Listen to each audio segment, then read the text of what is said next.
Diama hasigaye iminsi 5 gusa kugira ngo umukinnyi wa Manchester United Marcus Rashford ave mu ntizanyo mu ikipe ya Barcelona ku itariki 15 Ronnie izabirangiye mu ikipe ya Barcelona. Ese Barcelona yateganyije iki? Ese Manchester yateganyije iki? Umukinnyi wa kane mu mateka ya Manchester United wayihenze Jadon Sancho nawe situation ye ndashaka kuyikwereka nkwereke ese bimeze bitewe muri Manchester baramuteganya iki? Ese byararangiye cyangwa hari ikindi kintu kiri buze kuba kigenda agikurikiraho? Ikindi ndakubwira nandi ma situation y'abakinnyi nka Casemiro, Enrique, ndakubwira Malacia ndetse mubwira na Ugarte. Abo n'abakinnyi abo ndibuze kugenda nguciramo gatoya. Turavaho ngaho tunyarukira mu ikipe ya Real de Madrid. Florentino Perez akomeje kugenda sebega n'ikipe bita Atletico de Madrid. Kubera iki?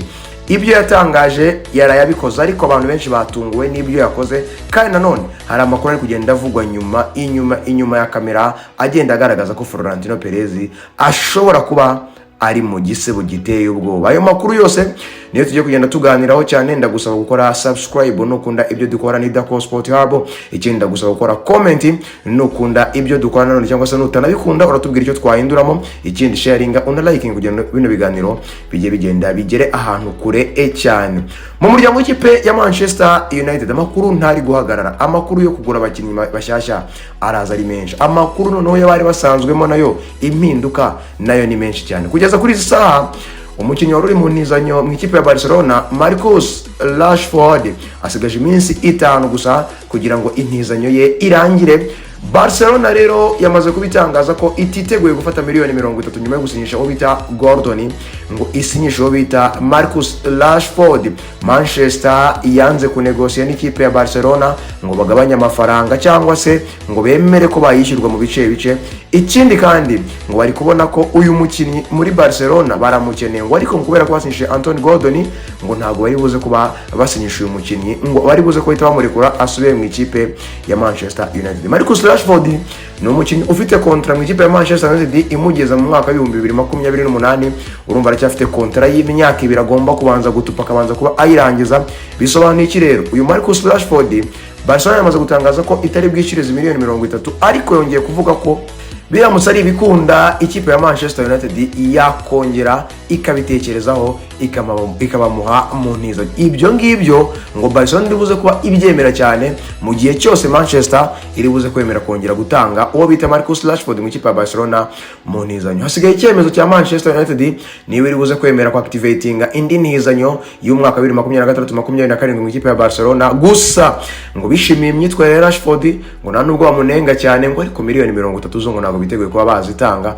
Marcus Rashford rero afite kontra 2028 mu ikipe ya Manchester United, ahembwa 300 uku cyumweru miliyoni 15 uku mwaka n'imisago. No kuvuga ngo Marcus Rashford ategereje imyaka 2 y'inyuma yingi yasigaje mu ikipe ya Manchester United muri kontra kugira ngo irangire, ubundi arebe ikindi cyerekezo cye igishyashya. No kuvuga ngo rero niba Michael Carrick rero ari buze kuba yemera kongera gufata Marcus Rashford akamugarura mu rugo indani nk'umwana wabo, umwana wazamutse mu academy ka Manchester ariko urimo urabuyera mu misozi, byangiye kandi yari afite impano, kandi yari adasanzwe, kandi yari umuntu urenze cyane uko twagiye tumubona mu bwana bwe.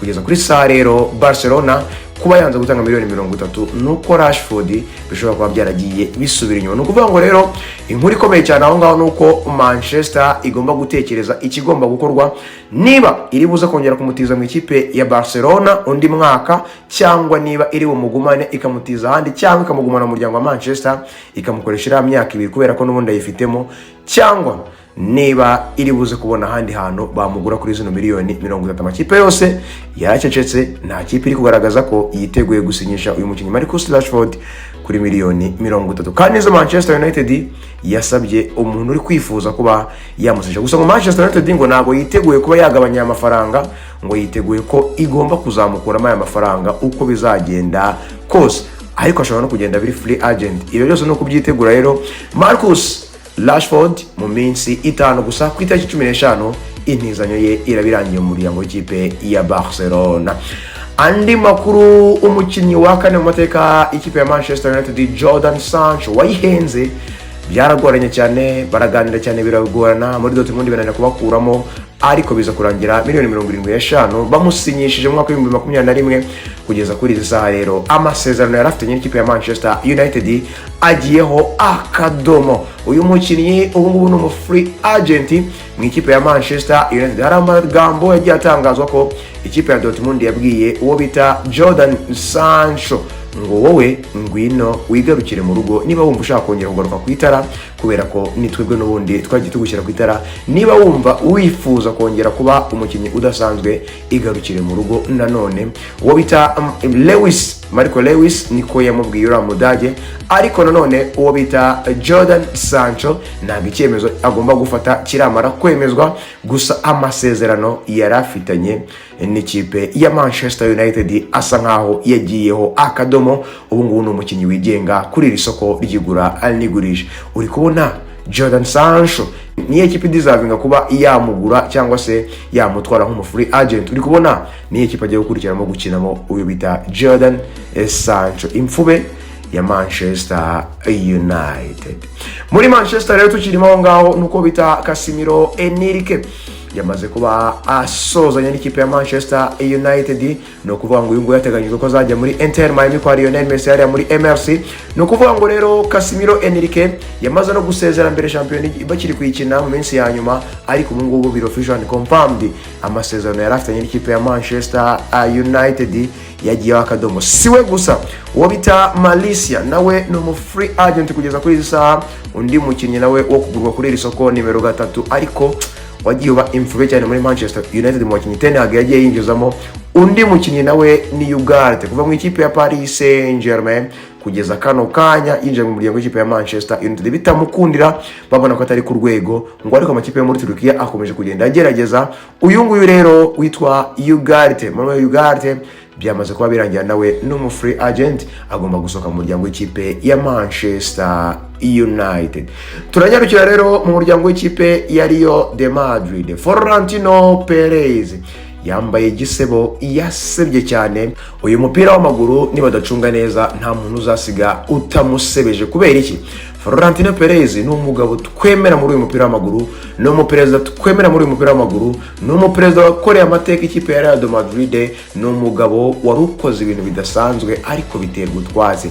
Uyu Florentino Perez rero ni umugabo watsinze amatora muri weekend, ariko nanone yari yiyemeje ko kuwa kabiri agomba gutanga bid ya miliyoni 150. Yari yatangaje ko ni umugalacticos umeze nka Ronaldo cyangwa se Kaka, ngo bari ayiri kuri level yabo. Buri Galacticos nyine nk'abo ngabo, iyo ubumvise tuvuga ati buri uko byagenda kose muri iyi minsi umukinnyi agiye kuvugisha ni umuntu udasanzwe. Abantu benshi baratangiye gutekereza kuri uwo bita Vitinha, Neves ndetse na Bakivica, ba Desire Diwe. Abandi batangiye kugenda batekereza kuri Michel Olise, nubwo yari yamumenshoniza avuga ko atari muri abo ngabo, ariko abantu banga kuvayo na gato.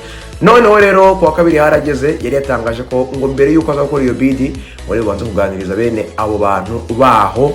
Arabaganiriza rero ababwira ko yiteguye kuba yatanga miliyoni 150 mu muryango w'ikipe ya Atletico de Madrid. Bamwita Julian Alvarez n'umunya-Argentina.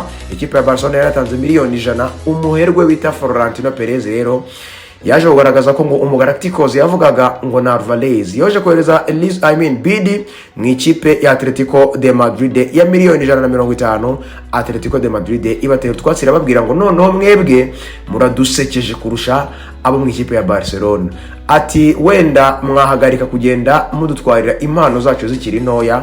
No kuvuga ngo babwiraga uyu mugabo Florentino Perez, barangije baramubwira bati turya ngo tukubwire neza tweruye ko ntago turimo turagurisha uwo bita Julian Alvarez, nta nubwo dukeneye ko wongera kuba wakora indi bid. Kuri uyu munsi rero Florentino Perez n'ikipe ya Real de Madrid batangarije umuryango w'ikipe ya Atletico de Madrid ko batiteguye kuba barekura andi mafaranga arenze miliyoni 150 ku mukinnyi Julian Alvarez, nyuma yuko banze miliyoni 150 uzatanzwe n'uyu muherwe Florentino Perez. Ngo ariko ngo Barcelona biracyariyo, gusa ngo Atletico yabishyizeho umukira avuga ati ntago turimo tugurisha, twafunze imiryango. Julian Alvarez turifuza kuba atwamugumana. Iyi ni statement yatangajwe na perezida wayo Cerezo avuga ko Julian Alvarez ntago arimo aragurishwa.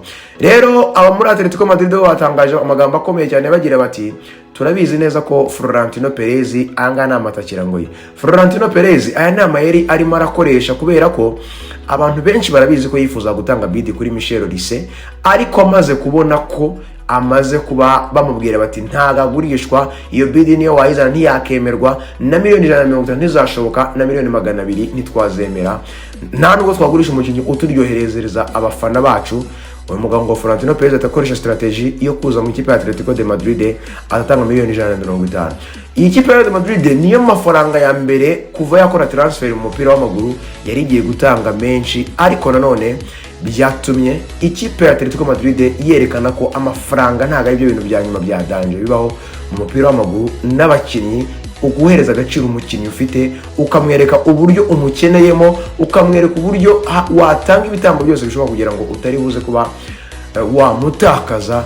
Atletico Madrid n'urugero rwiza rw'ikipe yabyerekanye. Nukuvuga kugeza kuri saa rero ngo muri Atletico Madrid ngo barizera neza ko ngo n'ubundi ngo Real Madrid ngo ntiyarije kugura, ngo ahubwo ngo ni strategy bakoresheje kugira ngo bikure mu isoni nyuma yuko babavumbuye ko Michel Olise ngo ari buze kubatangwa. Ikindi kuri iyo nkuru nuko umuryango w'ikipe ya Paris Saint-Germain, Jorge Mendes, uyu nguyu ni umu agenti w'abantu bakinyi Neves ndetse na Vitinha, ndetse akaba n'umu agenti wa Jose Mourinho. Abantu benshi bari batekereje ko Jose Mourinho ashobora gufatanya na Jorge Mendes mu kuba babasha kunegosia cyangwa se kuganiriza abantu bakinyi Neves cyangwa Vitinha bakarebamo watwara bakamujyana mu kipe ya Real Madrid. Uyu mugabo rero Jorge Mendes yatangaje amagambo akomeye cyane, nibyo Fabrizio Romano yatubwiye ko bamutangarije, ngo bamubwiye ko ngo John Neves ndetse na Vitinha ngo biteguye kuba baguma mu ikipe ya Paris Saint-Germain, ngo barifuza gukomeza gutsinda gutwara ibikombe mu ikipe ya Paris Saint-Germain, ngo ntago biteguye kuba basohoka i Parc des Princes. No kuvuga ngo aba bakinyi bombi ngo nta deal nimwe ngo biteguye kwakira, ngo nta negotiation bashaka n'amakipe yandi, ngo biteguye kuba baguma mu ikipe ya Paris Saint-Germain, ngo kandi barishimye, ngo kandi biteguye gukomeza gutwara ibikombe mu muryango w'ikipe ya Paris Saint-Germain. Ngo umugalacticos ngo ntago ari Parisien.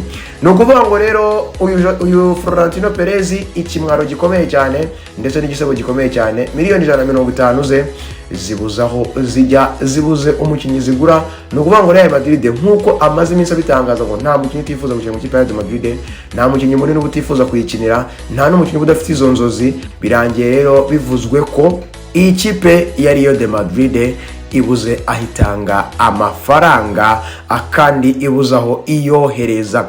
Florentino Perez rero uri kumva ko komeje kugenda kamubera akazi katoroshye cyane. Dukomereje aho mu ikipe ya Real Madrid bamwita Josko Gvardiol, niyo nkuru irimo iravugwamo iremereye byatari. Ndabizi niba ugeze kuri uyu munota kuri kino kiganiro uraza kuba wumva aya makuru kuntu ari fresh byatari. Bamwita Josko Gvardiol, uyu no mukinnyi w'ikipe ya Manchester City myugariro, ashobora gukina central defense cyangwa agakina kuri nimero 3, aho hose no Pep Guardiola yamwemeje ko agomba kuba akina, ariko mbere yuko amugura yakinaga muri central defense. Nukuvuga ngo Josko Gvardiol ari mu rungabangabo, ari hagati y'imitwe ibiri. Nukuvuga ngo yiteguye kuba afata icyemezo cyo gusinyira ikipe ya Manchester City cyangwa se kujya mu muryango w'ikipe ya Real de Madrid. Bimeze gute rero? Manchester City mu cyumweru gishize yatangaje ko yiteguye kuba yamuha kontara ya kadasa, ngo kandi bikazamura umushahara we, ngo akaba umwe mu bakinnyi bagomba kugira kontara ndende mu ikipe ya Manchester City kandi ngenderwaho, ndetse n'amasezerano y'amafaranga meza cyane mu mushahara. Real Madrid nayo irifuza kumuzana kugira ngo irebe ko ya securinga cyangwa se yarwana n'iriya defense yayo, defense central, akajya bayana kavaringa kuri nimero 3. Bisobanuye iki rero? Josko Gvardiol afite ibyemezo bibiri agomba gutekerezaho. Ese ndajya muri Real Madrid?